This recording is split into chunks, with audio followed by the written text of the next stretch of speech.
Panalangin para sa pagpapala sa ngalan ng Ama, ng Anak, ng Espiritu Santo. Amen. Diyos Amang mapagmahal, humihiling po kami ng pagpapala mula sa iyo. Basbasan niyo po kami sa araw-araw, bigyan niyo kami ng aming mga kailangan, bigyan niyo kami ng iyong grasya upang kami ay makapagpatuloy sa aming mga buhay. Nawa Panginoon, maunawaan ng bawat isa na ang lahat na mayroon kami ay mula sa iyong kabutihan, na ang lahat ng grasya ay nagmumula sa iyo at hindi dahil sa aming kalakasan, hindi dahil sa aming katangian, at hindi dahil sa aming kagalingan.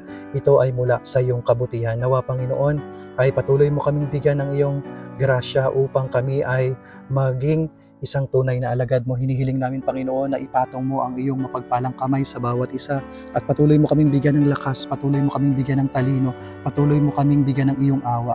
Panginoon, humihingi kami ng tawad sa mga pagkakataon na kami ay nakagawa ng pagkakasala sa iyo. Humihingi kami ng tawad sa mga panahong hindi kami naging tapat sa iyo.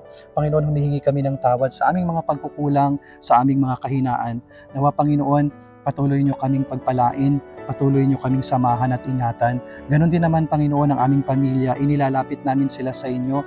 Bigyan niyo sila ng maayos na kalusugan, magandang kalusugan. At Panginoon, samahan niyo rin po sila sa mga panahong sila ay nanghihina. Hinihiling namin ito sa pangalan ni Kristong aming Panginoon. Amen. Sumainyo ang Panginoon at pagpalain kayo ng makapangyarihang Diyos Ama, Anak at Espiritu Santo. Amen.